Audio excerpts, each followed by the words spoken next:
Okay, good morning, everyone.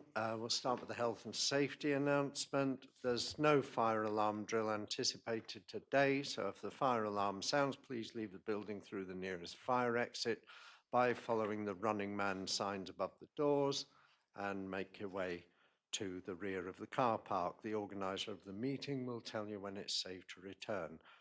Toilets are available in the stairwell of the building at each floor landing, and water is available from the water cooler in reception. And finally, please make sure phones are either muted or switched off, he said, suddenly remembering to do his own. So, good morning. I am your chair, Councillor Ollie Davey. Just going to put that on the airplane. There we go. And welcome to this Planning Committee meeting on Tuesday, 16th of December 2025. Sitting to my right is the Vice Chair, Councillor Eileen Wragg, and supporting officers present today are Wendy Ormsby, Development Manager, Damien Hunter, Planning Solicitor, and Wendy Harris, Democratic Services Officer. This meeting is being streamed live to the Council's YouTube account, so I will remind all members and officers contributing to the meeting to use a microphone or your comments will not be heard. And just before we start the meeting, I'd like to say thank you and farewell to Councillor Peter Faithfull, who's moved from this committee to sit on Strategic Planning Committee, and welcome back to Councillor John Heath, who previously sat on this committee between 2023 and 24. So welcome back, John. And for those watching on the YouTube channel, please note that due to essential website maintenance, the agenda pages are not accessible today on either mod.gov or or online. We apologise for any inconvenience this may cause. We'll now start the meeting by doing a roll call of committee members and declarations of interests. Thank you, Chair. Wendy. Thank you. I'll start with yourself, Councillor Davey. I am present, and I think I've had some lobbying on, is it the item 8, 212045 FUL? Think I've had some lobbying on that. Was anybody else? No? Oh, maybe I haven't then. It might have been, I'm sure there was something I was going to advise on lobbying from. Okay, in that case, nothing. Nothing? No. Thank you. Vice Chair, Councillor Wragg. Sorry, me? Yes. Oh, sorry. Yeah, present and no declarations. Thank you. Councillor Bailey. Present, Wendy, no declarations. Thank you. Councillor Barlow. Present, Wendy, and no declarations I'm aware of. Thank you. Thank you. Councillor Bloxham. Present and no declarations, thank you. Thank you. Councillor Brown. Present and no declarations. Thank you. Councillor Collins, Bethany Collins will be a little bit late. Councillor Gazzard. Present, no declarations. Thank you. Councillor Heath. Present and no declarations. Thank you. Thank you. Councillor Howe will be a little bit later as well. Councillor Hughes. Yeah, present, no declarations. Thank you. Councillor Levine. President, I just want to declare I don't believe in Father Christmas, even if it means I'm not getting any presents this year. Thank you. And finally, Councillor Smith. Present and no declarations. Thank you. Back to you, Chair. Okay. Well, Steve believes in Father Christmas because he's got the jumper on. Yeah, quite right too. Okay. Registered speakers. The speakers for today's planning applications are on page 4 of the agenda. Minutes of the previous meetings. Is it members' wish that as chair I sign the minutes of the meeting held on the 18th of November? Everybody happy with those? Yeah. All in favour? Yep. Any abstentions? You weren't here, Steve, I think. Yes. Okay, that's fine. I will sign those and pass them to Wendy in a minute. Apologies. Yeah, Chair, the only apologies I've received is from Councillor Sarah Chamberlain. Okay, and Bethany has advised she's a little bit late. Anybody aware of any other apologies? No, it looks like we're all fairly here. Declarations of interest we've done. Matters of urgency, there are none. Agenda item 6, to agree any items to be dealt with after the public have been excluded. There is one item that will be dealt with this way. That's item 11. That's just a short verbal feedback from the planning solicitor. And so agenda item 7, planning appeals statistics, and we have an update from Mrs. Ormsby.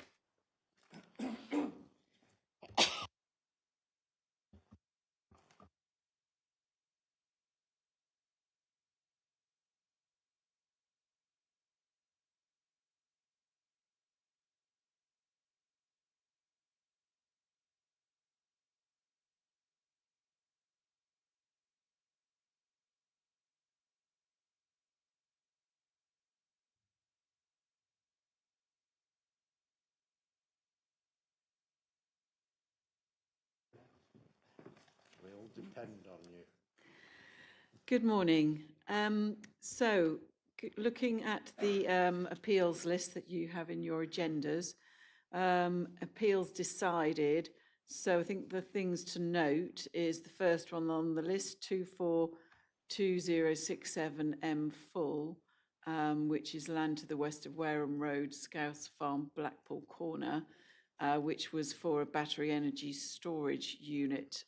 That appeal was going to be heard as a joint inquiry with another battery energy storage site close by, which has also been refused. This applicant has decided to withdraw this application. So the other scheme, which is listed at the end of this, will continue as a single public inquiry later next year. Then I think also of potential interest to the committee is 241278 FUL, land adjacent Upper Spilsby, Exeter Road, Ottery St Mary. So this was a proposal for a new dwelling which came to committee, recommended by officers for approval, refused at committee, and for reasons of I think accessibility and potential concern about the aircraft safeguarding.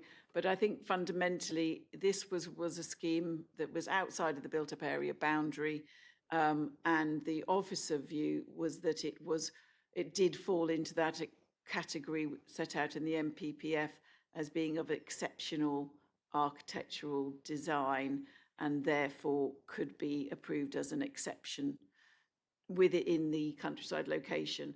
And I think it was principally that I think members disagreed with in terms of the design quality, and the inspector has taken the view that he felt that it did meet those necessary criteria, and hence the appeal was allowed. I think that is all the appeals of note that have been decided. In terms of pending appeals, would just comment that we've got another couple of inquiries coming up next year. So 22 oh no, sorry, that's already been, that one we are waiting for a decision. So there's two, the two at the NHS drive-through and the land north of Unit 4 are ones where we're still waiting for the decision. The inquiry has taken place, awaiting the outcome of those inquiries, as we are with the inquiry for Valley View Paddock, still waiting for that one to come through. We have got pending inquiry for Clearstone Energy, land south of Hazelhurst, Raymond's Hill, Axminster, which was at one point going to be the combined inquiry that I mentioned earlier. One of them is now withdrawn. We also have,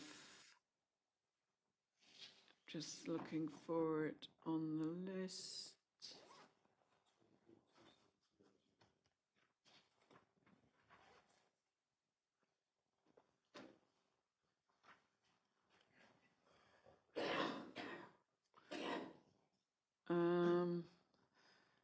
missing it here, but there is another inquiry coming up, also a Greendale site, which did, Yeah. I It can't, was above the Clearstone Energy one, I think. uh, On page 16, was it? page 16. Is this the land north of Unit 4 Greendale Farm Shop? No, No. no, no. Those two inquiries have already taken place. Yes. Battery storage.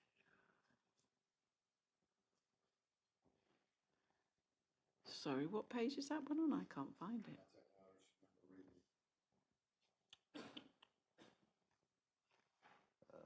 There were an awful lot of. I think it might be in the light at the top. Yeah. A lot of appeals lodged.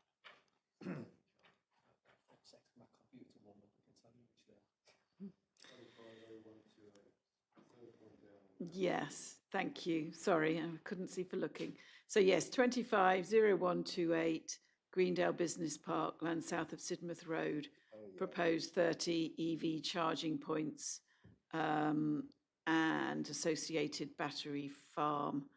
That has, although it's not indicated on here yet, that PINS have decided that that also should be heard by inquiry. So quite a lot of inquiries pending for next year. But unless there's any questions, that was all I had on appeals. I had a couple. I think the house in the countryside, I think one of the reasons was that members didn't like the aesthetics of it. Was that the one with all the timber uprights? Yes, I think we need to be careful making decisions on the basis of aesthetics because they can be very subjective, as we know. And I noticed that the inspector was particularly impressed by its kind of sustainability credentials, particularly the reuse of water. The battery farm at Greendale, can you remind me why we refused that? So essentially, it's the charging. It's the charging units. The battery element is a small part of the scheme. The principal scheme is the EV chargers, and that was refused. Gosh, I'd have to. So the location, because it's just sort of it's not actually in the heart of the business park. It's right out on the edge near the old big NHS vaccination centre. And there's no practical, it's in terms of its location, it's not in a practical location in terms of serving the business park, because you're not unlikely to want to park your car there to leave it to charge and then walk down. There's no footpaths, there's no street lights to get to work and then come all the way back several hours later. Its location in the countryside, so it's very remote. There's no facilities, no services that people would normally expect if they were going to want to stop and charge their car. They would normally want access to facilities, to toilets, cafes, etc. And there's also the issue about safety and perceived safety, sitting basically in the dark, charging your car in relatively remote location. There were also objections from the archaeologists about the lack of supporting information to demonstrate there wouldn't be an adverse impact on archaeology. Generally, they recommend that is dealt with by condition. In this case, they wanted more upfront information. There was no noise impact assessment to demonstrate there wouldn't be any adverse noise impacts. And adverse landscape impact of the development itself in quite a prominent location. So those are just off the top of my head, I think, are the main reasons that one was refused. Yeah, okay, just useful to know. And the Axminster battery energy storage, I think there was one that we didn't like the impact on the landscape because it was going to have a very high acoustic screen. Is that one of those? I think the others were to do with potential groundwater contamination, weren't they?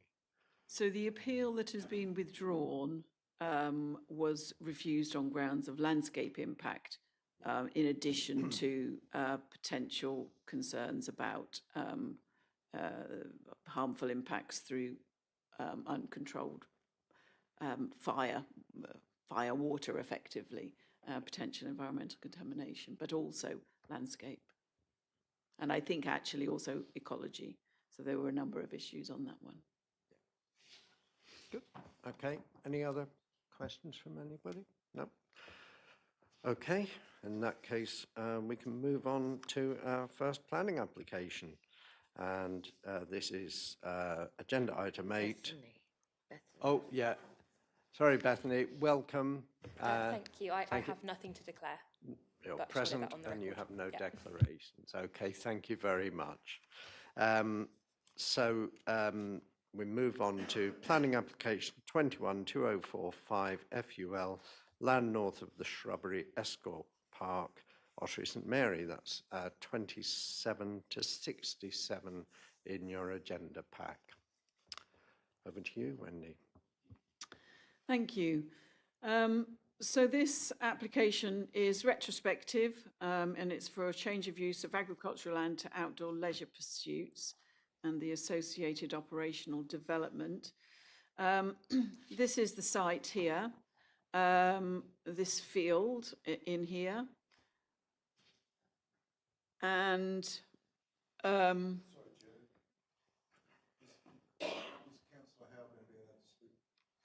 Yeah, Is Councillor Howe going to be able to speak? Otherwise, it Yeah. might be worth starting for the sake of half a minute.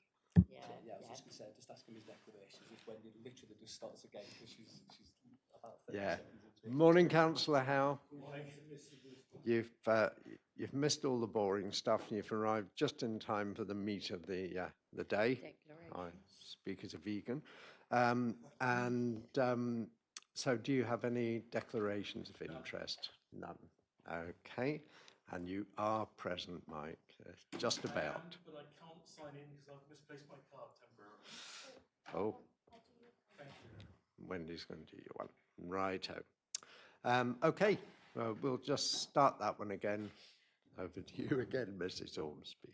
okay. So this application is land north of the Shrubbery Escort Park, Ottery St Mary, for the change of use from agricultural land to outdoor leisure pursuits, associated operational development, and this is a retrospective application.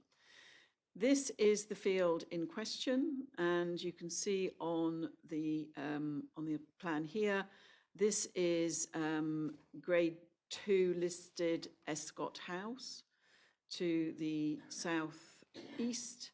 There's a public footpath running along the eastern boundary and then heading off in an easterly direction. Beacon Cross is up here, and the Tallerton Farm is located down to the southwest. Tallerton Farm is a grade 2 star listed building, and within its curtilage are a number of grade 2 listed structures. Is your pointer coming up on the screen? Oh, I'm sorry. Sorry. So just to make it a bit clearer, so Escott House is down here, grade 2. This is the route of the public footpath. Beacon Cross here, and grade 2 star Tallerton Farm is located here. The field slopes gently downwards from the southeast corner, so sloping downwards in that direction. As you can see, there's woodland around to the south of the site, and the eastern boundary is quite well screened with some mature trees and hedgerows. There are existing hedges on the northwestern boundaries, but not as extensive in terms of screening of the site as on the south and eastern boundaries. The parkland, which lies to the south and east, so this is parkland associated with Escott House, and this parkland to the east here is designated as a county wildlife site. There's no landscape designations specific within the area. So this is a layout plan of the field showing the activities that are taking place within the field. It's worth noting that planning permission was granted in 2018 on the site for quad biking and Segway. So it wasn't just limited to this field, it went sort of beyond, but did take place in part of this field. And retrospective planning permission is now sought for a variety of activities within the field that include an air rifle shooting shed, an axe throwing shed, an archery shed, laser tag shed, a clay shooting, karting in this area here with a viewing shed here, and a storage shed for the carts. There is a shipping container used for storage. There's also an assault course on the site, some toilets, which are down here, and there's also football golf, which has again got a little associated shed. And so the football golf and the laser tag take place in the green hatched area. This is the karting track in this area here. This is where the assault course is located. And then up here is the area which is sort of the direction of travel for the clay shooting, which takes place in this area, and the archery in the pink area.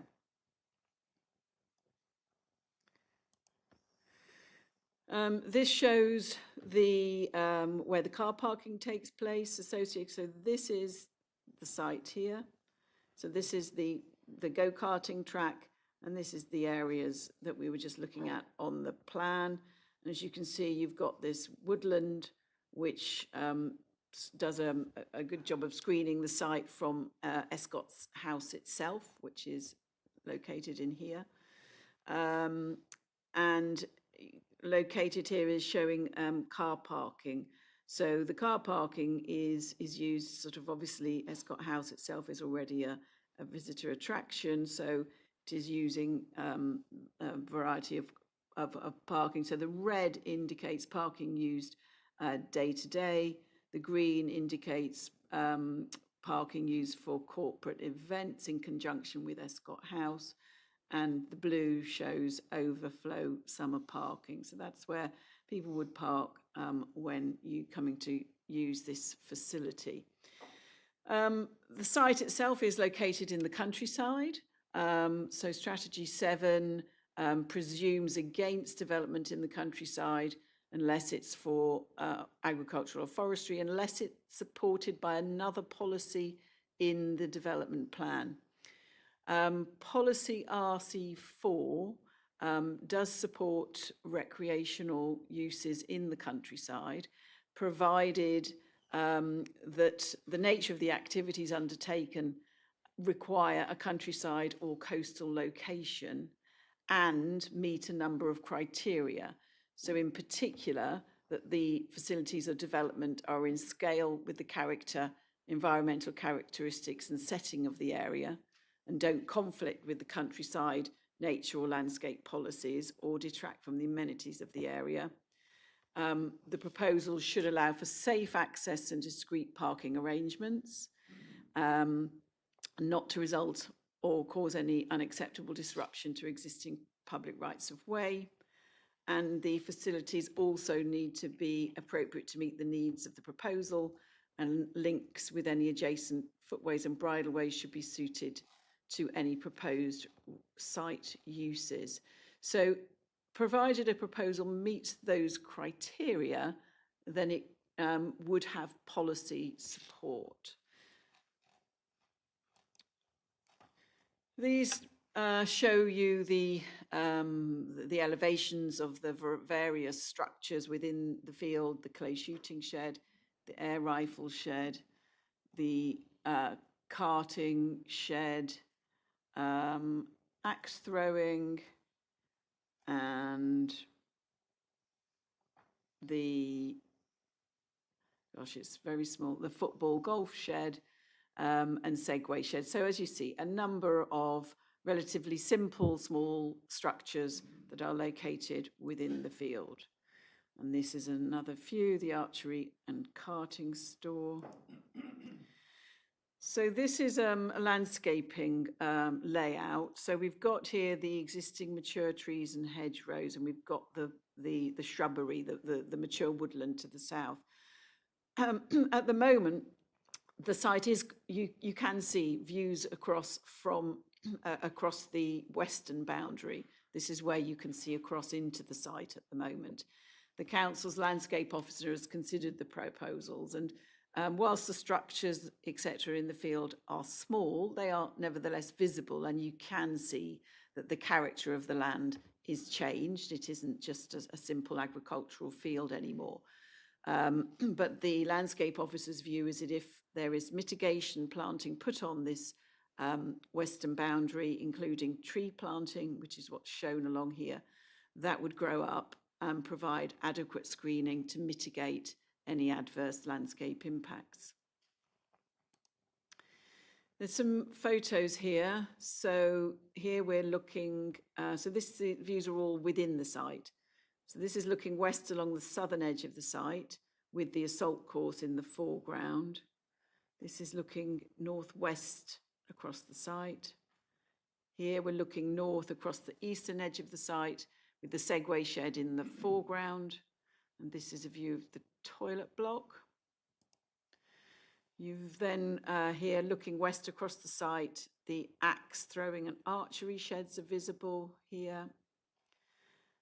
Then looking west again across the site, the clay shooting shed is visible in the distance, I think right down at the bottom. Looking west along the southern edge of the site, you can see the karting track here, and this is looking southwest with the karting viewing area visible. And now we're looking north across the karting track here, then looking north across the eastern edge of the site, and you can see part of the football golf visible with various of the structures to the rear. This is looking west across the site. Again, you can see the football golf shed here, and looking north, this is the rifle shooting shed in the foreground. And then here's some more distant views. This is a view from Beacon Cross looking across to the site, and you can see here that you can see across into the site. You can see how on these edges here, the landscaping is mature and stops the longer distance views, but from the west and north, you do see across the field. And this is a view from the public footpath that runs down towards the eastern boundary. So you do see into the site there. And this is a view from the public highway west of the site. So looking across, and you've got Tallerton Farm here, looking across in this direction. Unfortunately, this one is a bit dark. I think it was not a very favourable day, I don't think. Probably a little bit late in the day, so apologies for this. Yes, but that is a long distance view looking across to the site here. So the key issues we're having to consider here. So firstly, we're looking at heritage impacts. So we've commented that Escott House is Grade 2 listed, and Tallerton Farmhouse is Grade 2 star, with some associated Grade 2 listed buildings. Historic England have commented. They haven't objected, but suggested that our conservation officers look carefully at the proposals, and also highlighting that it isn't just visual changes that can affect a heritage asset. Its setting can also be affected by things like noise, dust, etc., which can change the experience of that heritage asset. So this is something that our conservation team have looked at, and they have acknowledged that there will be some some impact, not so much on Escott House, but I think the main concerns are the impact on Tallerton Farm. And it's acknowledged that will be some impact on the setting of Tallerton Farm. However, it is at the lower end of what's termed less than substantial harm. But nevertheless, any harm to a heritage asset does need to be outweighed by any public benefit. So that's something we need to bear in mind when we're looking at the planning balance. There is some adverse landscape impact. At the moment, you can see into the site. The landscape officer's view is that with some additional planting, that could be mitigated, and as such, there is no objection raised there. There have been concerns raised by residents within the parish about noise, and that's actually been one of the biggest sort of concerns and issues, and one of the reasons this application has taken a very long time to get to a point of determination, and that's from the shooting primarily. And there have been a lot of discussions and debates with environmental health about this. And initially there were concerns that the noise impacts on the shooting were at an unacceptable level. The caliber of the types of bullet, the caliber of bullets that are being used for the shooting have now been changed, and to a caliber of bullet that is quieter. And now, with the use of this new caliber bullet, the environmental health officer has effectively stated that they no longer raise an objection to the proposal, subject to restrictions on hours of use. Again, there was some further debate because the environmental health officer was originally proposing some quite limited hours of operation, which the applicant felt would not be viable for them because it was quite limiting the hours at the weekends. And on further deliberation, the conditions that are set out in the report is now deemed to be a reasonable compromise of limiting hours of use and also controlling the level of noise coming from the shooting. So the condition in summary here is saying that shooting activities shouldn't exceed 55 decibels at any noise sensitive property during a continuous measurement period of 30 minutes. The clay shooting is restricted to 10 a.m. to 4:30 p.m. Monday to Saturday, and 10 a.m. to 2:30 on Sundays or public bank holidays. Only .410 gauge cartridges are permitted, and that no more than 2 people may simultaneously fire shots. Again, that seeks to minimize the overall noise levels. So on that base, it is considered that the impact on residential amenity could be mitigated. We've also had regard to potential for dust, but acknowledging that the Segway aspect of it is already permitted. Again, overall, it is felt that there'd be no significant detrimental residential amenity harm arising from that. There's also the loss of Grade 2 agricultural land, but again, putting that in the balance, the view is that all of this use is transitory. This field could very readily be returned to agricultural use if required.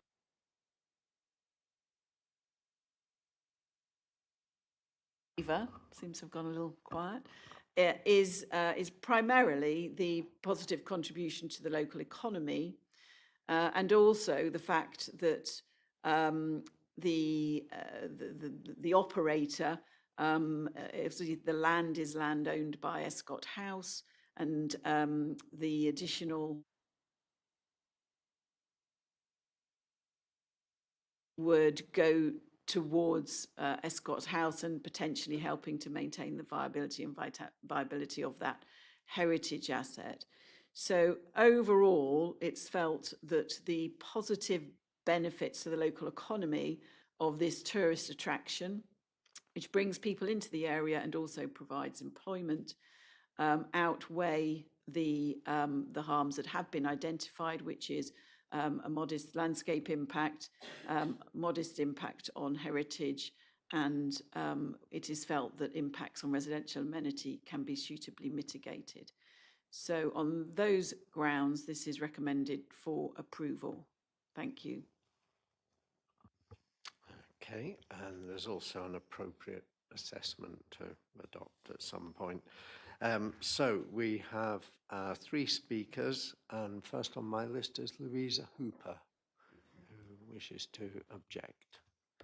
So, yeah, you come up to the lectern, and when you're ready, just press the button, and that will start the timer for 3 minutes.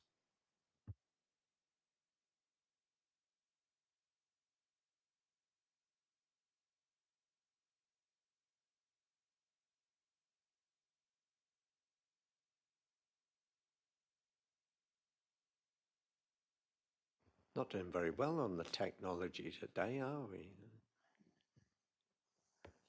Colin? Sorry, can I just ask one question? The carting that's taking place, what type of carting is it? We'll have time for questions after speakers. Okay, so we'll do it then, Colin. Keep that one in mind.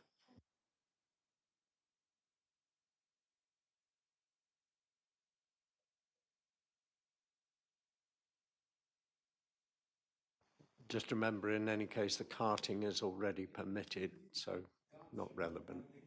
Are we good to go there? Good, okay. Members? Good morning, Quiet, Chair and please. members of the committee. Thank you for allowing me to speak. My name's Louisa Hooper. I live approximately 200 metres from the application site. I'm here today on behalf of myself and my neighbours at Tallerton Farm Barns. I'd like to begin by saying we're not opposed to Devon County pursuits. We've lived alongside their activities for many years and applaud their efforts to encourage country activities and tourism to our area. We want to continue to live alongside their business as good neighbours, but we would appreciate some respect and consideration with our ongoing issues. Our main concern relates to the go-kart track, which is very different and far more intensive and extreme activity, and one which has been built and operated for the past 4 years without permission. We strongly believe a go-kart track is not classed as a country activity and is a motorsport which requires further consideration. It's clear from the committee papers, the officers and the consultees have recognised noise impacts on Tallerton Farm Barns from this activity. The efforts are not theoretical, they're lived and they are ongoing. The go-karts operate 7 days a week throughout the year with no meaningful respite for neighbouring properties. The noise from engines can be persistent and intrusive, particularly during the summer months, when the prevailing wind carries sound directly towards our homes and our gardens. On many days, it is very difficult to enjoy being outdoors, despite living in what should be a quiet rural location. In addition to the noise, the go-kart track generates significant dust, particularly in dry conditions. Large dust clouds rise from the track and drift across our property, covering our cars, our buildings, and our garden surfaces. At times, it does genuinely feel as though we're breathing and eating the dust when we're sitting outside. It's not an occasional inconvenience, it is regular and ongoing. What's particularly concerning is no effective mitigation has yet been put in place. There are no acoustic barriers, no bunding, no hedgerows, tree planting, which Devon County Pursuits agreed to do, and no meaningful dust suppression measures despite the proximity of residential properties and despite the go-karts operating for several years. Noise and disturbance are material planning considerations, and planning authorities are required to consider the impact of development on the amenity of neighbouring residents. Where harm is identified, it's entirely reasonable and necessary for permission to be refused or for robust, enforceable conditions to be imposed. If the committee is not minded to refuse the application outright, we respectfully ask that you do require proper mitigation before consent is granted, including a full independent noise impact assessment during varying weathers with monitoring at Tallerton Farm Barns. Effective noise reduction measures, such as acoustic fencing, bunds, substantial buffers, which would contribute to screening the activity from the entrance to our barn conversions, which do sit directly in the curtilage of Grade 2 and 2-star listed properties.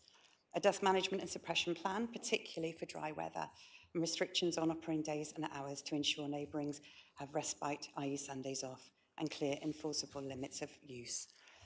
We want to be able to live alongside without disruption with the other activities. At present, it is only the go-karting operation that causes quality of life. So in conclusion, continued unmitigated operation of the go-kart track has resulted in unacceptable noise and dust impacts on neighbouring residents. I urge the committee to either refuse permission or to ensure any approval includes meaningful, enforceable mitigation measures that genuinely protect residential amenity. Thank you for your time and consideration. Thank you very much.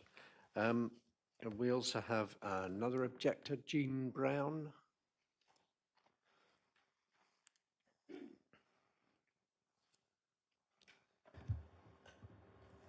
Good morning, members of the council. Thank you for inviting me to speak. My name's Jean Brown. I live in Lashbrook House, Callerton, one of 16 households on the hill north across the valley of the Lash Brook from the firing range. We've had repetitive noise intrusion since Devon Country Pursuits began commercial clay pigeon shooting without planning permission several years ago. In my view, the frequent but erratic sound of gunshots for hours at a time is uniquely disturbing to the human brain, and the effect is cumulative. And when the range is fully booked, if you go onto the booking page of the Devon Country Pursuits, you can book from 10 till 4 o'clock every day, except Christmas Day, possibly. And as sessions can go on for an hour and a half, that means 10 o'clock in the morning to 5:30 in the evening. And I think that also includes Sundays at the moment. During the summer and holidays and bank holidays, it is often fully booked, so the firing can go on constantly throughout the day. Unfortunately, these are just the times we're going to lose the amenity of enjoying the peace of being in our gardens. Since Devon Country Pursuits switched to subsonic gauge cartridges, the volumes have reduced, but it's still clearly heard by people 1.4 kilometres away due to the topography and prevailing wind direction and the direction of firing, as I'm told by residents up at Bittery Cross and all the other properties in the area that I'm talking about are closer than that. As far as I know, there have been no attempts to further mitigate the noise produced using such things as straw bales that absorb the noise as advised by the guidelines for clay pigeon shooting. And as mentioned, the Chartered Institute of Environmental Health states that shooting times should be restricted if there are people living within 2 kilometres. They recommend 4 hours during the week, 3 hours at weekends. So if this application is allowed, we would like to be guaranteed that strict conditions of guns and cartridges will be used and enforced, and the hours further restricted and monitored.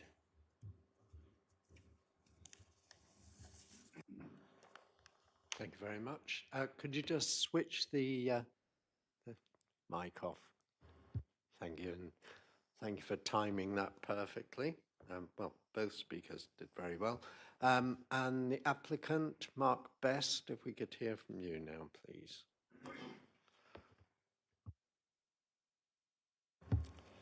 My name is Mark Best. I'm the owner of Devon Activity Centre.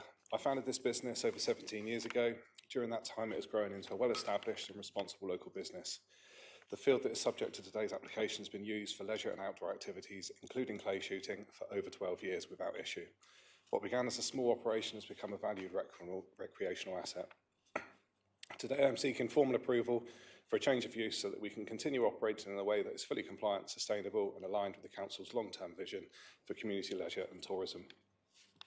For the committee's information, the application was submitted in July 21, and I've worked positively with the planning authority throughout the entire process, providing additional information when requested and facilitating a number of site visits.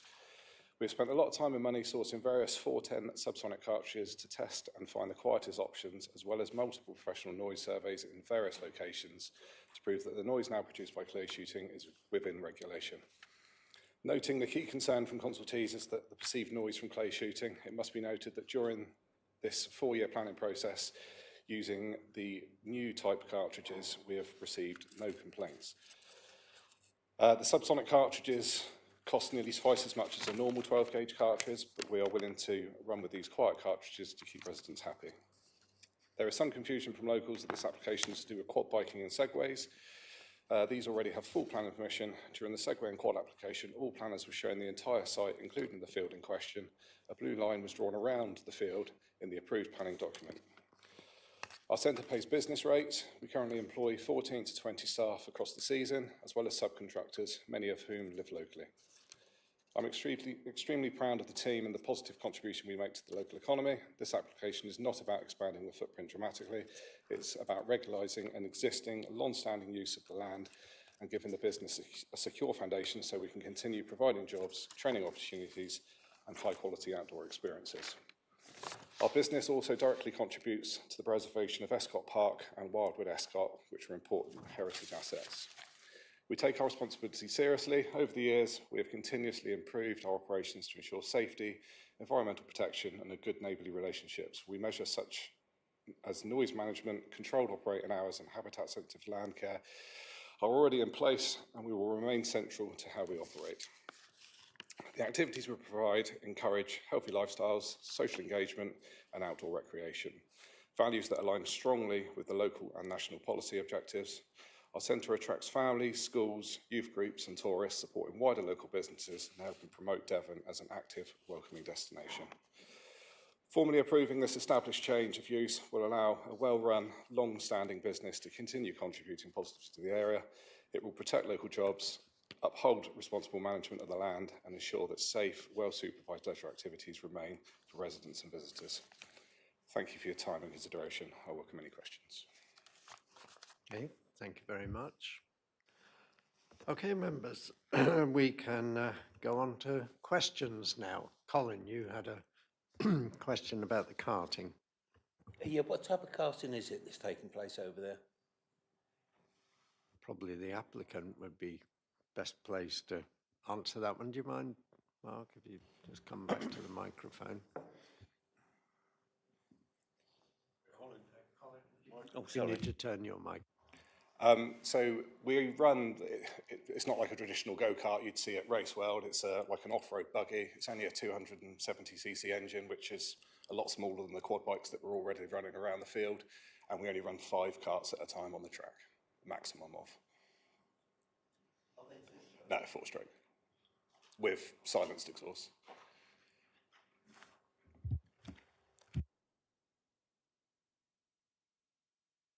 Okay, yeah, Councillor Levine and then Councillor Bailey. Thank you, Jack. Noise, that's really what bothers me.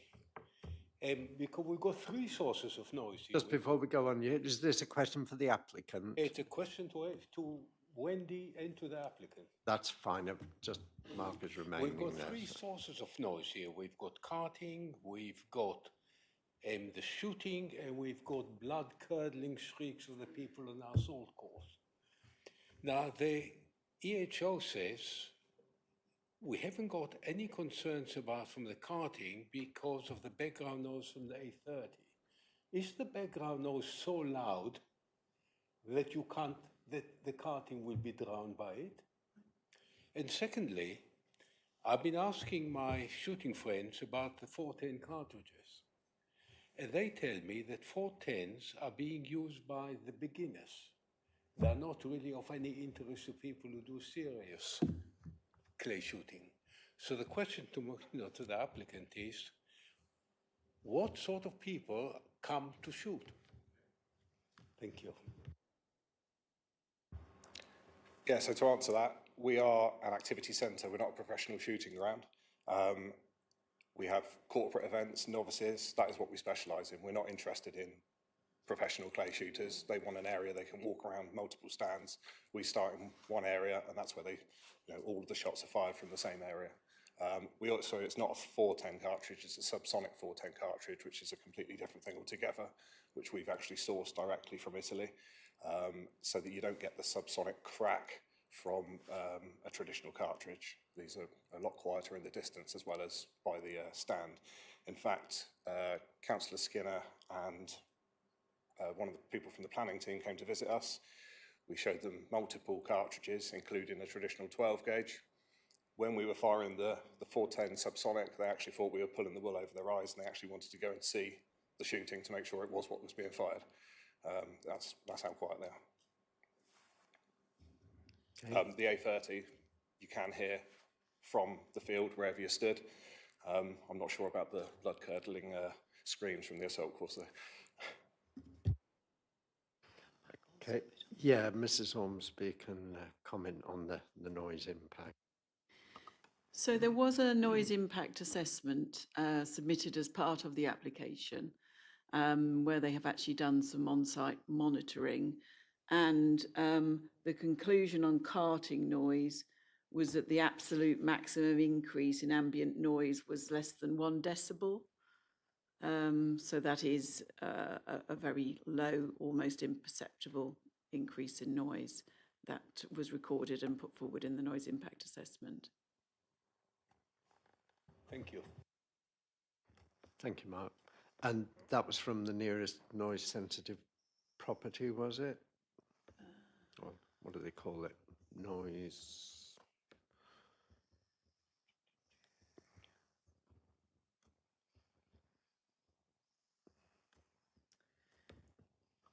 So the 2 points that were measured were Beacon Cottages for the carting noise and Tallerton Farm Barns.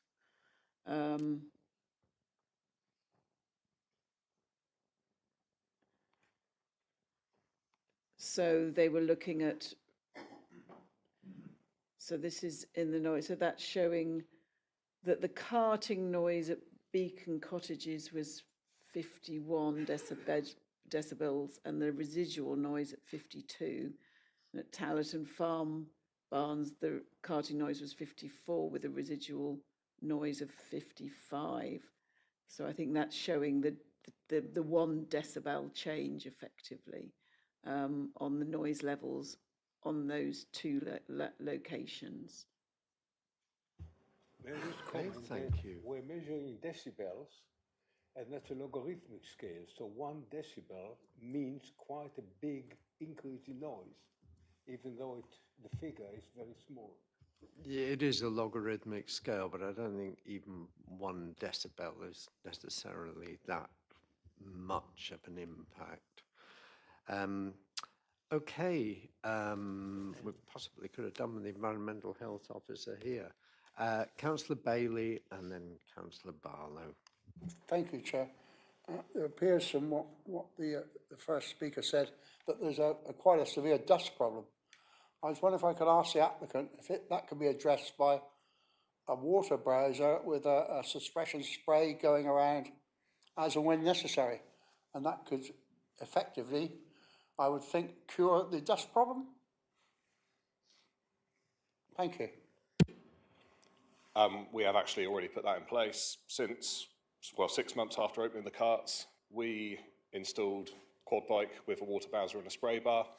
That wasn't quite sufficient, so we've actually now got 17,000 litres of recycled rainwater that we hold, that's on proper pumps, sprinklers that sprinkle all the corners, and we can switch that on as and when we want to keep the dust down, to protect our neighbours and obviously the wildlife park that is right next to us, who are happy with what we've provided. We've also actually put on top of that, because dust is created from carts going around corners, the corners that were a problem we've concreted, so that there is no dust scuffed up at the time. Thank you very much. Any more questions? Oh yeah, Councillor Barlow. Thank you, Chair. I just wonder if we could confirm, please, on the clay shooting, the actual times, because we've got different ones in there. So just to confirm that Monday to Saturdays is 10 till 4:30, and that isn't booking and starting times. That is the only times they're allowed to shoot. They're not allowed to shoot outside there. And on Sundays, it's 10 till 2:30. Is that correct? Yes, if Wendy could just put the screen on, then you can see there that, yes, what you said is correct. Thank you. Councillor Gazard. Thank you, Chair. Question to the applicant, please. We hear that it's going to be restricted to 2 people firing at a time. Can you tell me how you're going to monitor that, please?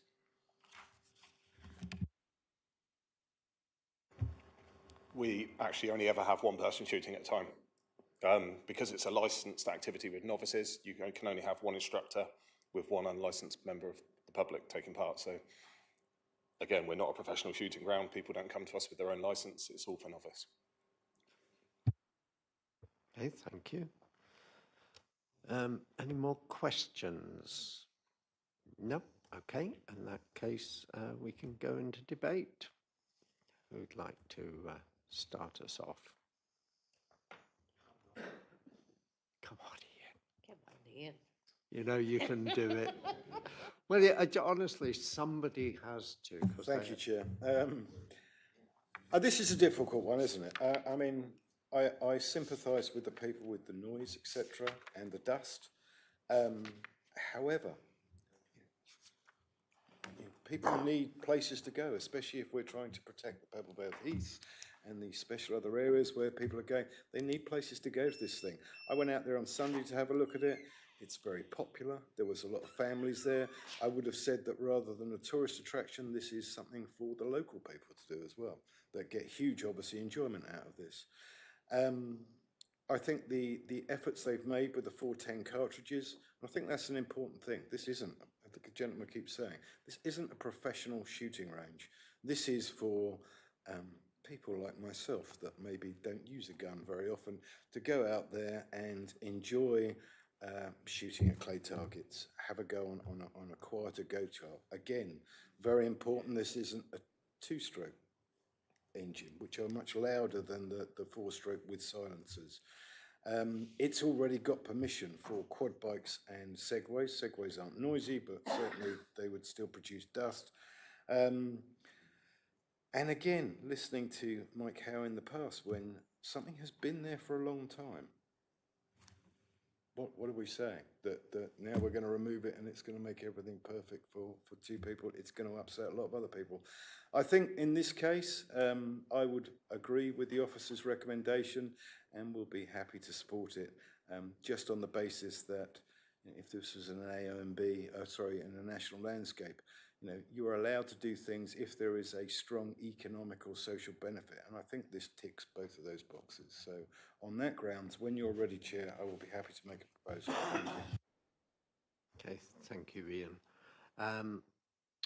Yeah, I think it's more to do with the conditions. I think if we bear in mind what the first speaker said, what they're looking for is appropriate conditions.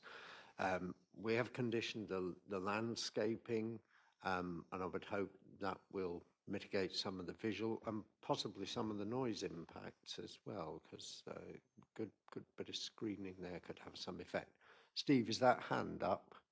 Yeah, Councillor Gazard. Yeah, I'm happy to support, Chair. I think the conditions that have been put on will alleviate a lot of the issues.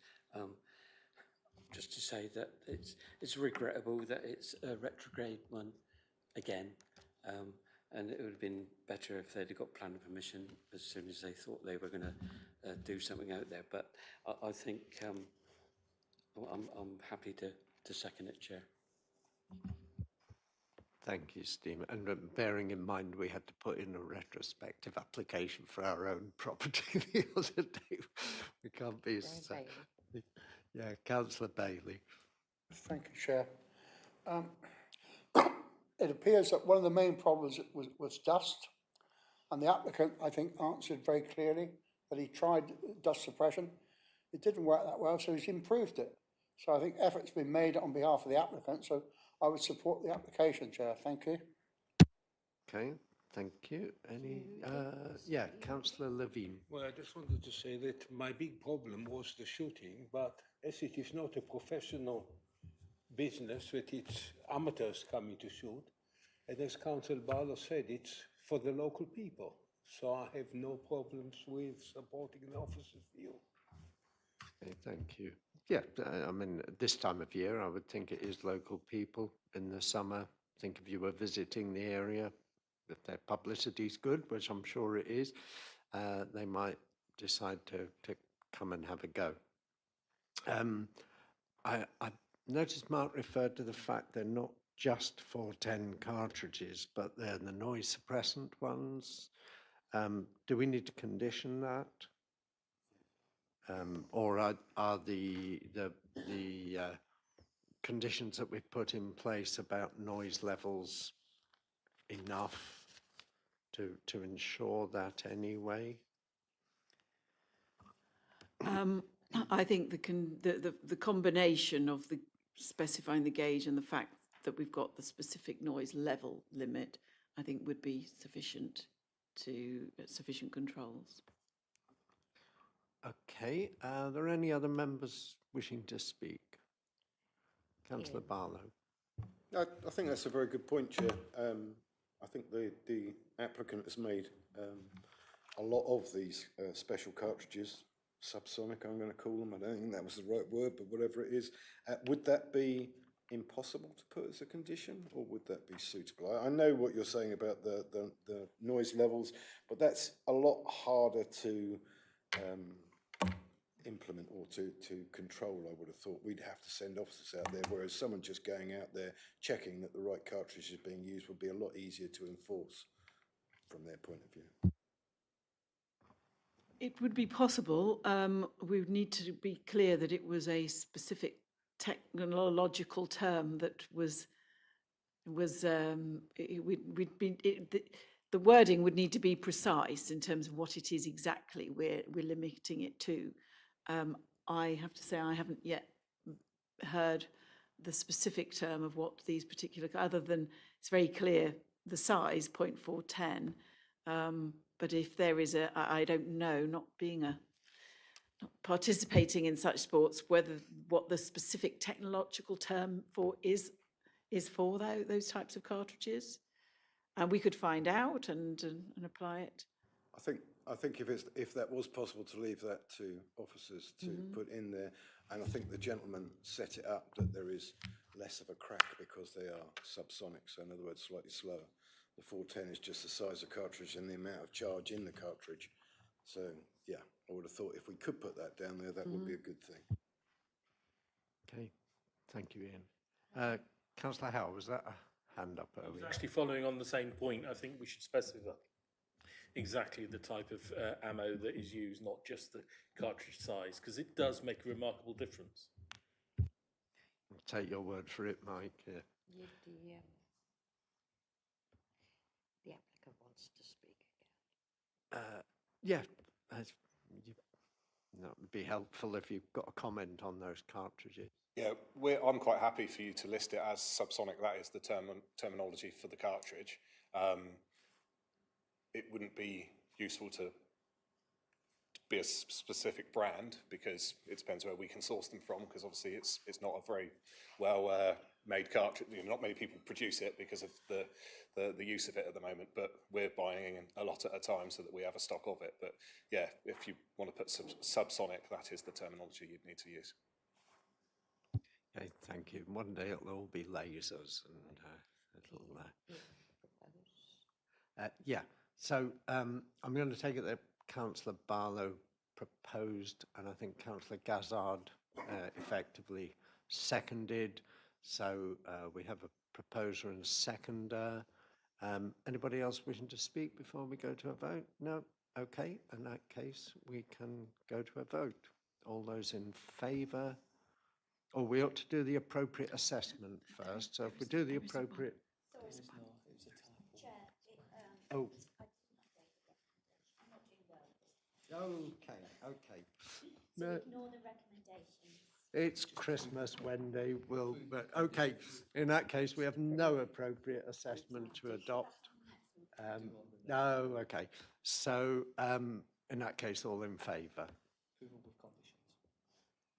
with that adapted condition. I think that's unanimous. Well, apart from me and Eileen. Are you going to abstain, Eileen? Yeah, abstain. I'll abstain as well, but I think in this case, yeah. There are 10 here. Did we all vote? Yeah. So, Anybody? Chair, Yeah. we've got 13. Oh, yes, there's Mike round there. I keep missing your mic, sorry. 14. Sorry, Chair. I've got 9 in support, 2 abstentions, but there's 13 of you, so we're missing 2 more. Okay. If we could all just vote again. Yeah. All those in favour? I'll vote in favour now. Right. 1, 2, 3, 4. Well, I might as well, and we'll just, it's obviously overwhelming, so we might as well make it unanimous. Yeah, well, we quite often do, but if I think it's going to be a close run thing, I will abstain. I was going to ask if anybody needs a comfort break. We've been going for just over an hour. Well, should we take 5? Yeah. Take 5. We could play Dave Brubeck at this point. It would be 1:15. Yeah, we'll just do 5.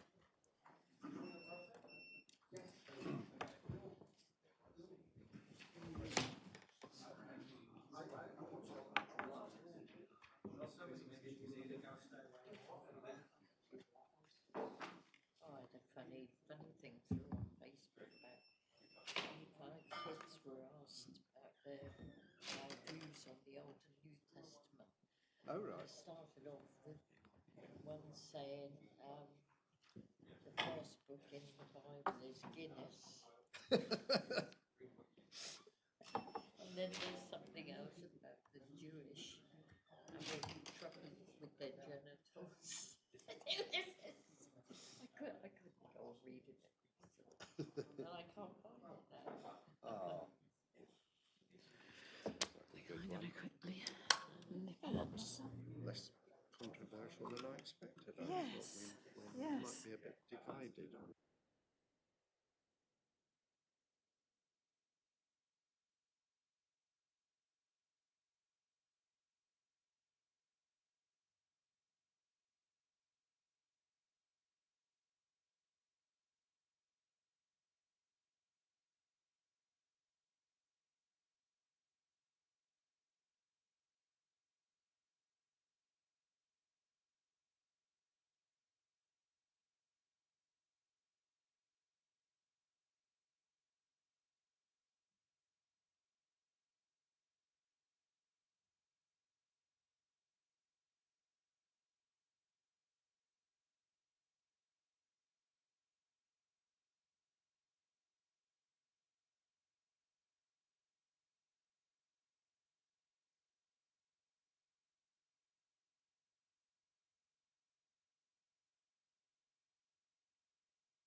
Kev, we could have everybody back.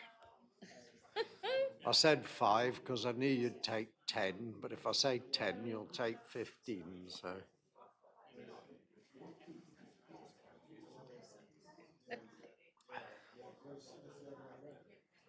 Moses died before he ever reached Canada.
Never cat.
We could have everybody back. We can recommence.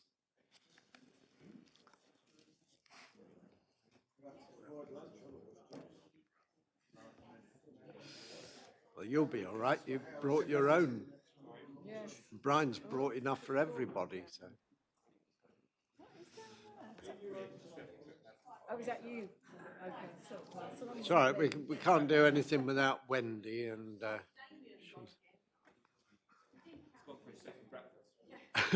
You'll be eating a pasty in the kitchen.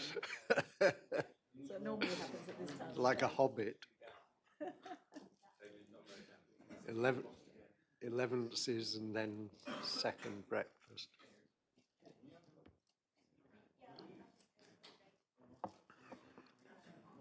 Damien.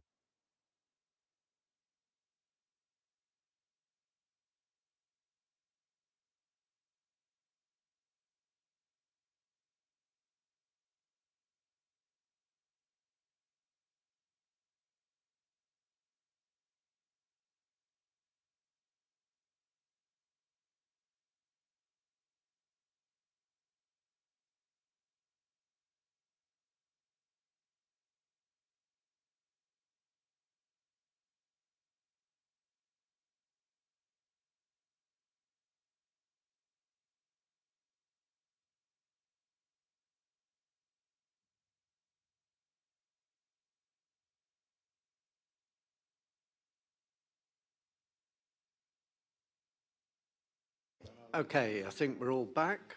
So we'll move on to agenda item 9, which is planning application 251942 PIP, land south of Orchard Cottage, Exmouth Road. That's on 68 to 83 of your agenda pack. Over to you, Mrs. Ormsby. Right, so this application is for permission in principle for demolition of a garage and construction of a single dwelling. And this is a little bit of a small plan. Let's try and make that a bit bigger for you. Yep. So this is the site location plan.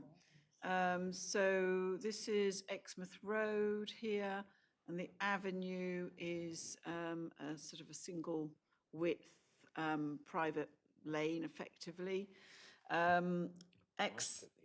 Exton, the main part of Exton lies up to the north, and in the vicinity of the site are 4 grade 2 listed cottages, and you'll see that better in some photographs that we've got coming up.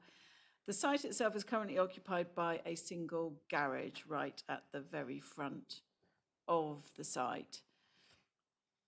And just to remind members that as this is for seeking permission in principle, the only matters we can consider are the location, the land use, and the amount of development. All other matters would be considered at technical details stage.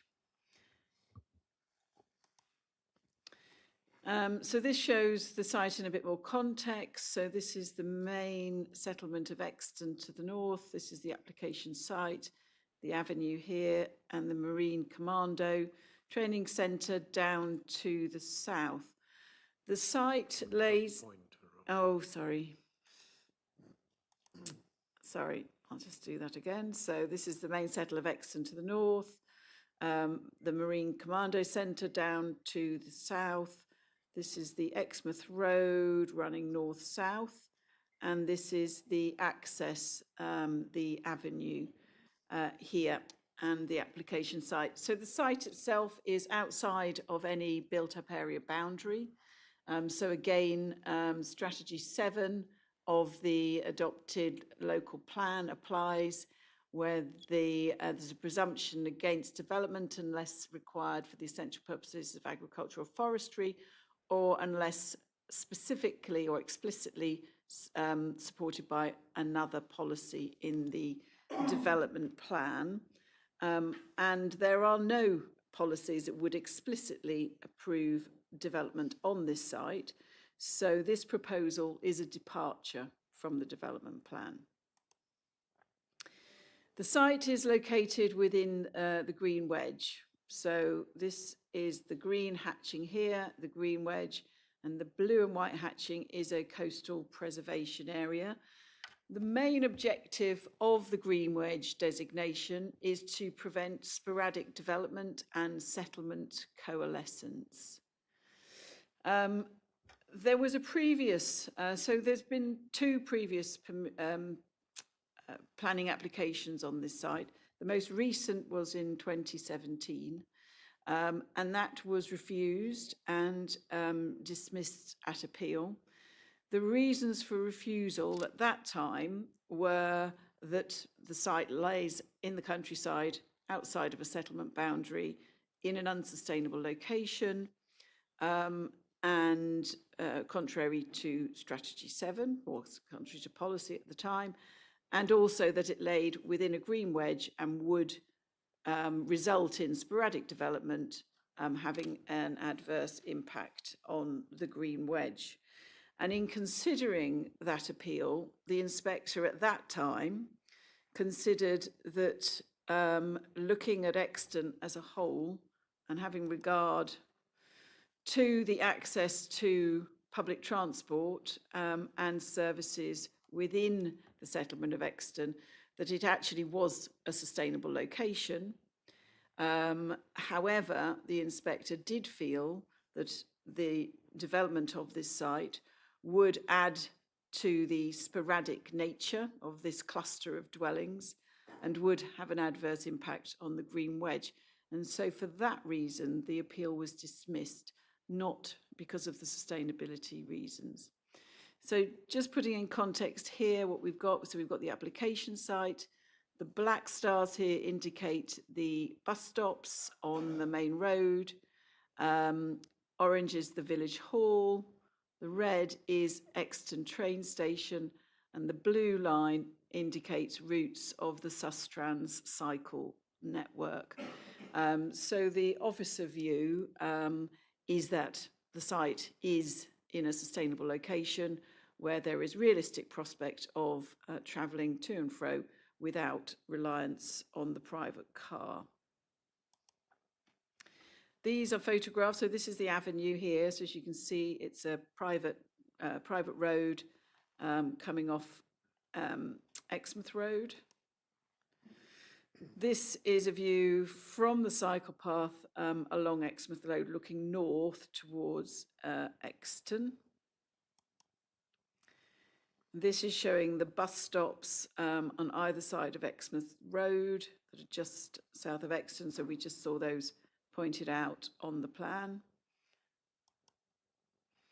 And this is showing number 3, the avenue on the left, with the porch visible, and the thatched building here is Brook Cottage, which is grade 2 listed. And this here is the garage that is to be demolished. So this is looking within the site. So as you can see, it's just an open area of land looking south within the site.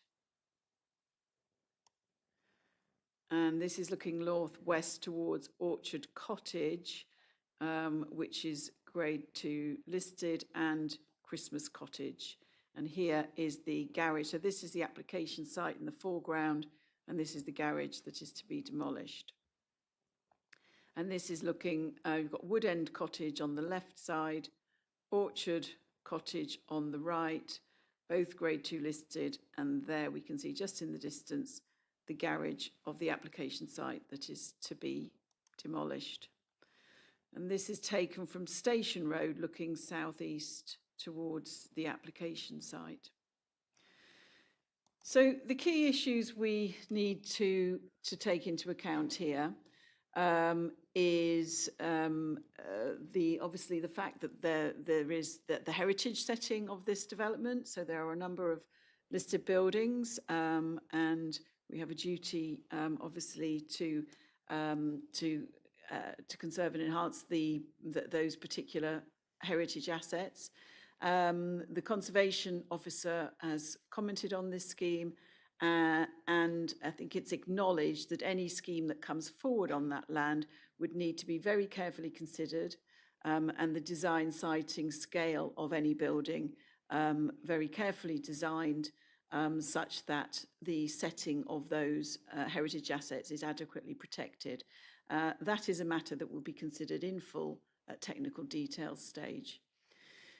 In terms of the location of development, the key things we're looking at is the issue of sustainability of location. I've already commented on the fact that the officer view is that this is a sustainable location, and that aligns with the view that the inspector took when considering this site back in 2017. Not a lot's changed in that regard since then. We then have the issue of the impact on the green wedge. So there's a garage there already, which would be removed, but a dwelling on the site will have a bigger footprint, it will be of a bigger scale. So there will be a larger building in that location. So I think it's acknowledged that sort of the cluster of those buildings will be increased. And a previous inspector felt that would add to the sporadic nature of the development in the green wedge and would have an adverse impact on the green wedge. However, that decision was made when we had a 5-year housing land supply, and we were not applying the tilted balance in favour of development. The officer view here is that the adverse impacts of development arising from this, which would be, so the only notable impact would be that impact on the green wedge, that it is not, that those adverse impacts would not significantly and demonstrably outweigh the benefits of providing an additional dwelling in the light of the absence of a 5-year housing land supply, where we are, where there is a tilted balance in favour of approving sustainable development. So for those reasons, the officer view is that the officer recommendation here is to adopt the appropriate assessment and to grant permission in principle. Thank you. Thank you, Mrs. Ormsby. So we'll hear now from the agent, Keegan Faraday. Don't need to tell you the routine here. Perfect. No, thank you, Chair. Thank you, Committee. To confirm, the application seeks permission in principle for one new dwelling following the demolition of an existing garage, and therefore technical matters, including design, are currently reserved for future consideration. The applicant is local to East Devon. He currently lives in Exmouth, and he's seeking to develop the site for himself as a self-built dwelling. As detailed by the officer, the site has been subject to an extensive planning history, including a 2017 appeal for a new dwelling, which was considered to be of greater footprint, height and mass compared to the existing garage building. Whilst the appeal was dismissed, largely on this basis, as acknowledged by the officers, the inspectorate has confirmed that the site is within a sustainable location by virtue of nearby public transport and pedestrian routes, and would represent an efficient reuse of previously developed land. Whilst the proposed design is not a consideration at permission in principle stage, the authority would contain control over this aspect through the subsequent technical details. And the applicant is wholly aware of the previous concerns and would be seeking a more modest and sympathetic dwelling which enhances the site. Now, we're at committee today due to this being a departure from the development plan and a standing objection from ward member Councillor Jung, who has been noted to have reserved his final views of the application until he is in full possession of all relevant arguments for and against the proposal. As such, in addition to officer support, the application has been confirmed as acceptable in principle by the parish council, the conservation officer, the tree officer, the ecology officer, environmental health, and the MOD who neighbour the site. There are also no objection from neighbours who have verbally confirmed that they support the proposal to the applicant. Given the overwhelming support for the proposal and that the application would deliver a sustainably located dwelling, we therefore respectfully ask the committee to support the officer's recommendation and approve the application. Please let me know if you've got any questions. Thank you. Thank you very much. We'll hear from Councillor Young next. Jeff. I didn't ask if you had any declarations of interest, actually. I haven't got any declarations of interest at all. Thank you. Okay. Thank you for allowing me to speak today for this application, which is in my ward. There are 3 previous applications for this site, and they've all been refused. Also upheld by government planning inspector. Regarding the emerging local plan, there is substantial housing development coming through for both Lympstone and Woodbury, including Exton, with a possible 60 new dwellings in this small village. Therefore, what I'm asking for, that where we have an agreed green wedge to protect the community from further expansion in other areas which we don't want development to be developed, we should uphold that policy.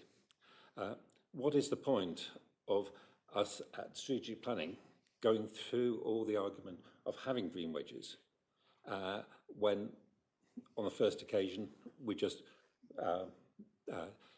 totally disregard it and we agree to this development? This would open the floodgates to other green wedges within the whole plan area. Thank you. Okay, thank you, Councillor Young. Okay, members, we'll have questions first. Councillor Gazzard, then Councillor Heath. Yeah, there's a question to Wendy, please. Yeah, I mean, the green wedge has been mentioned quite a lot. Would that be sufficient if we wanted to refuse it, incursion on the green wedge, please? It could be a reason for refusal, and it was a reason for refusal in 2017. But in 2017, we had a 5-year housing land supply. So the planning balance was viewed differently. The officer view is that the harm to the green wedge would not be sufficient to justify refusing it in the context of not having a 5-year housing land supply and having to apply the tilted balance in favour of sustainable development. Okay, thank you for that question, Steve. I think it's probably one we've all got in our mind. Yeah, Councillor Bailey. Thank you, Chair. My apologies, John. I apologise. No, it's my mistake, Brian. I'm so sorry. You were quick with the hand there. John.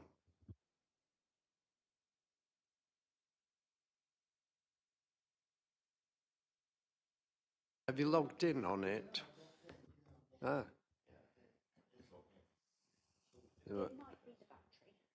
Okay. Technology's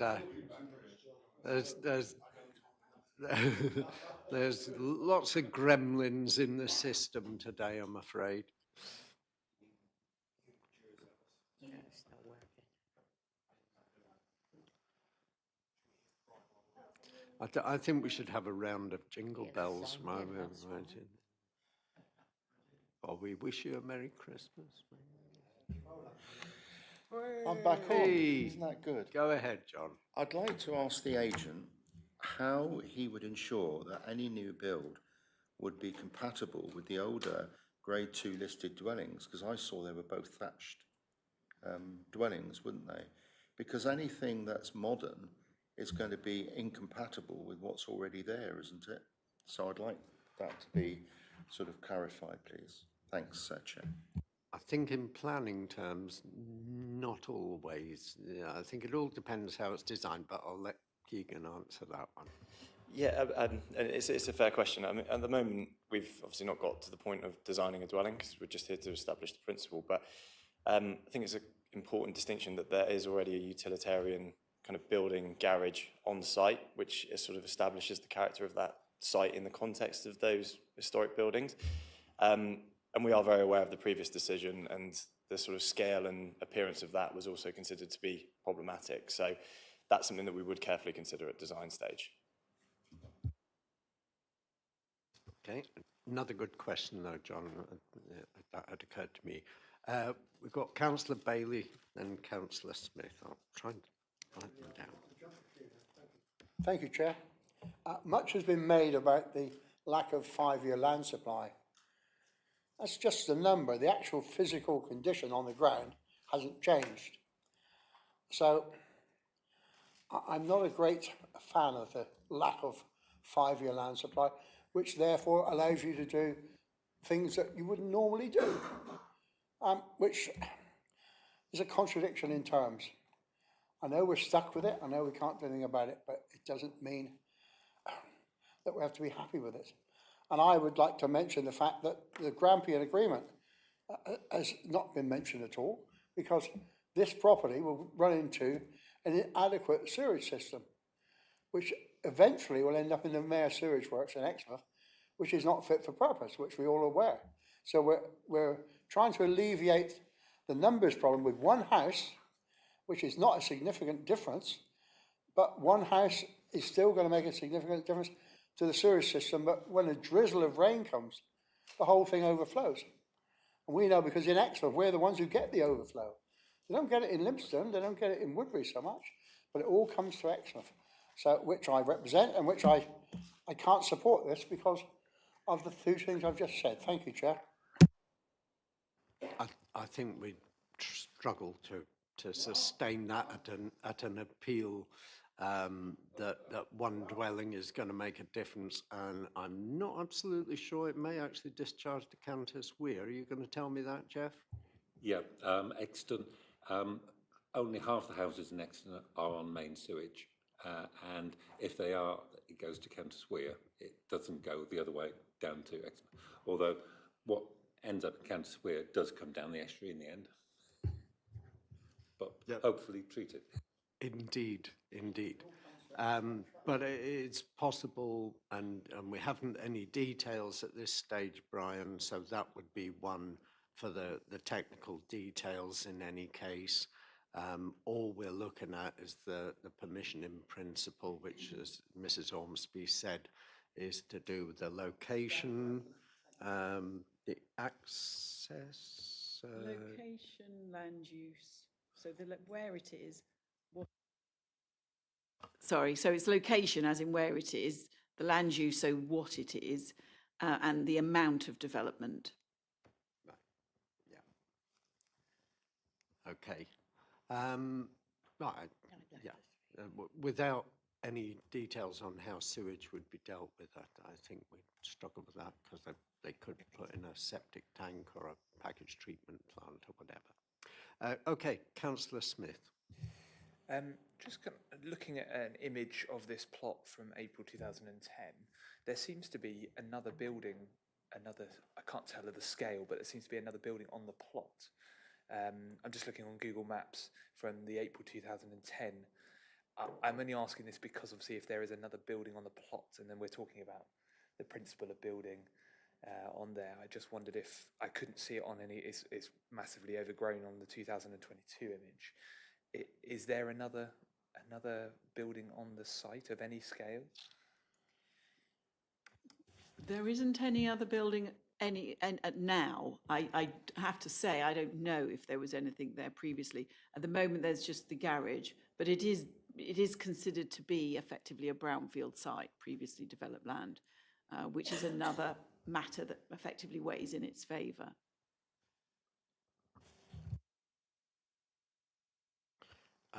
I think there was some archaeological interest there as well, wasn't there, that it would need a WSI. So I think that there quite possibly may have been other development there in the past. Okay, any other questions? Yeah. Sorry? No. Questions? No, Yeah. not questions. No. Ian, was that hand up? No. Okay, in that case, we can go on to debate. Councillor Barlow. Thank you, Chair. Thank you, Chair. Yeah, look, I listen to everyone's and I understand the green wedge, how important it is to people. However, there is already a building on this site. So is it going to make a huge amount of difference? A huge amount of difference with the group of houses there, whether in this site there is a slightly larger one. And not being funny, looking at protecting the conservation buildings nearby, or the listed buildings nearby, you know, the building that's there at the present time is not pretty. So can we improve? And again, this isn't right next, this is in the curtilage of these buildings. Will it improve or will it detract hugely from these buildings? And that will come at the next stage. That isn't for us to argue today. And can it be done? Well, that'll be up to the next stage. If it can't, then it won't get passed. So at the end of the day, that solves that problem. I agree. Look, one house is not going to make a huge amount of difference. But even if that wasn't, you know, how many times do we hear from people in strategic planning? We must use brownfield sites. We must use brownfield sites. If we build on brownfield sites, it will solve all our problems. Well, here is a brownfield site. And then, of course, no one wants it because they live next door to it. I just think that in this case, I think this is one that makes perfect sense to me. You know, if they were coming in a virgin field next door with no building in it, then I think that's worth fighting for. But I think in this case, with the housing balance that we know we're at the moment, I just think that we should allow this one in principle. I think the location is fine for it. It is sustainable. And I just think that, as you said, it's already got a building on it, and the building isn't beautiful, so I don't see it as any issue with this. And again, I'm I don't do this very often, but I again will support the officers. Thank you. Oh, you do. Somebody's got to you, Ian, I think, you know. I don't Please, no, not on the record. I deny that. Steve, is that hand up? Yeah, Councillor Gazard. Yes, Chair, I would agree with what Councillor Barlow said again. I'm happy to second, bearing in mind what we have to judge this application on today. I think it satisfies what we're supposed to judge it on, and I'm happy to second, Chair. Okay, Councillor Heath. Just a point of observation that any new building to replace the garage, bearing in mind it's a narrow lane, will need off-street access, I would suggest. So that will need to be considered when, if the application is approved. Okay. Yeah, it wasn't mentioned, but I would have thought the principle of replacing a rather ugly building with a hopefully more attractive building could well be set further back as well, so it wouldn't have quite the same impact. It looked a good sized plot. So I think it's very hard to argue on all sorts of grounds that this is going to make an awful lot of difference, and same with the green wedge.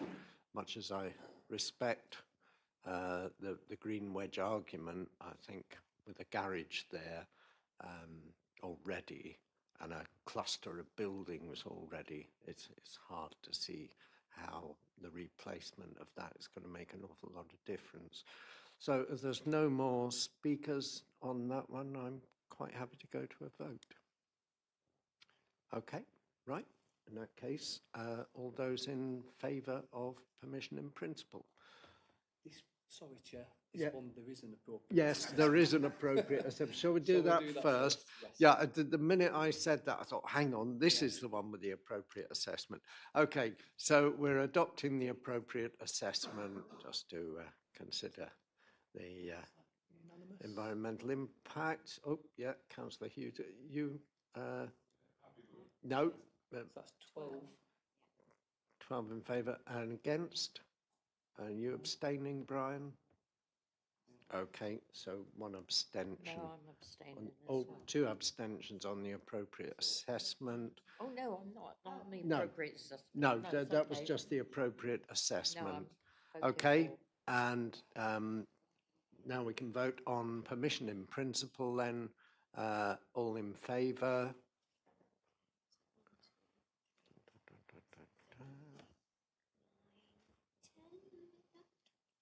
Okay, and against? And abstentions? 2. So we should, I think it's, I should be 11 and 2. 13 again. So, right. All those in favour again, please. Yeah. Can we just raise his arms? It's like, come on, bit of exercise. 1, 2, 3, 4, 5, 6, 7, 8, 11. It was Collins. Right, so we've got 11 and then abstentions. We should have 2. Was 2, yeah. Thank you. Okay. Right. So we can move on to our next application, which is agenda item 10. This is planning application 252039 LBC, listed building consent, Jasmine Cottage, The Strand, Lympstone. That's pages 84 to 91 in the agenda pack. So that's over to Mrs. Ormsby, and then we'll have one speaker. Wendy's just scrolling through. Here we go. Right, so it's an application, it's a listed building application for works to Jasmine Cottage, The Strand, Lympstone, which is effectively replacing an existing passageway roof, installing 3 roof lights, constructing a wall at the end of the passageway and a window on the north elevation, some internal works, and to create a new wet room, installing some double doors between the lounge and dining room. And this is the application site here. This application is has come to committee because the applicant is a close relative to a member of this council. There are no objections to the application. In fact, this very same scheme has been approved previously, just never implemented. So this is seeking effectively to re-establish planning permission for works that have previously been consented but not carried out. So this shows you the existing house, and the key things that are changing here is this roof passageway, which you can see here. And this is the existing layout. Moving to, and that's the existing section. So this is the proposed plans. Apologies, they're a little bit small, but the main things of note is that an existing sort of polycarbonate roof is being replaced by a tiled roof, so a more substantial, better quality finish to what is already there. And that is going in this walkway that runs along here. And then this utility room, this area here, sort of actually an open store, is going to be enclosed to create a shower wet room. And this new solid roof will enable it to be properly accessed from the main house. There's also some internal changes to some internal walls within the building. You can see here, this is where the new roof lean is going to go. This is the area that's going to be enclosed to create the wet room, and this is the roof here that's going to be replaced to match this tiled roof here. And effectively, it's considered that the proposals will enhance the character of the listed building. There's going to be no adverse impact on the conservation area, and overall it will enhance the long-term viability of this listed building, and as such this is recommended for approval with conditions. Thank you. Okay, short and sweet there. Any question? Oh, sorry, we've got to hear from the agent. Andrew Wilkinson. Actually, on behalf of the agent. Yeah. Over to you, Mr. Wilkinson. I've got even less to say now, Chairman.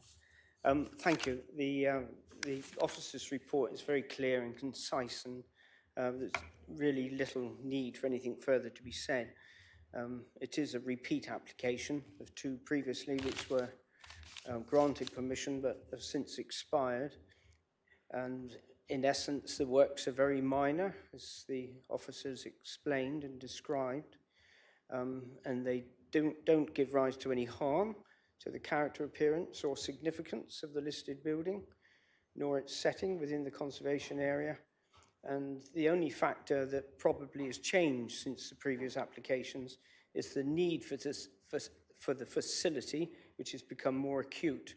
And hence the reason we ask that members agree the recommendation of a conditional approval. That's all that needs to be said. Thank you very much. Councillor Barlow. Not questions. Does anybody have a question? No. Happy to approve, Chair, as per officer recommendation. Okay. Do I have a seconder? Councillor Bailey. You're happy with this one then, Brian? Yeah. Yeah. Any further comments on this one? Not a lot to say, is there? Okay. In that case, I think we can go to a vote. So unless anybody has any burning desire to say more, no. In that case, all those in favour of this application, which I think is unanimous. Yeah, he was doing that. No, he's not. He went out. No, actually, Stuart missed a little bit of the presentation there. So you're going to abstain then, Stuart? We'll put you down as an abstention. Okay. Yeah, absolutely. Well, it's Damien, you know, dare not cross him, you know. Don't argue with a Burnley supporter. Okay, so that completes the public part of our meeting today. So I'll just say goodbye to everybody watching on YouTube. Yep. Okay.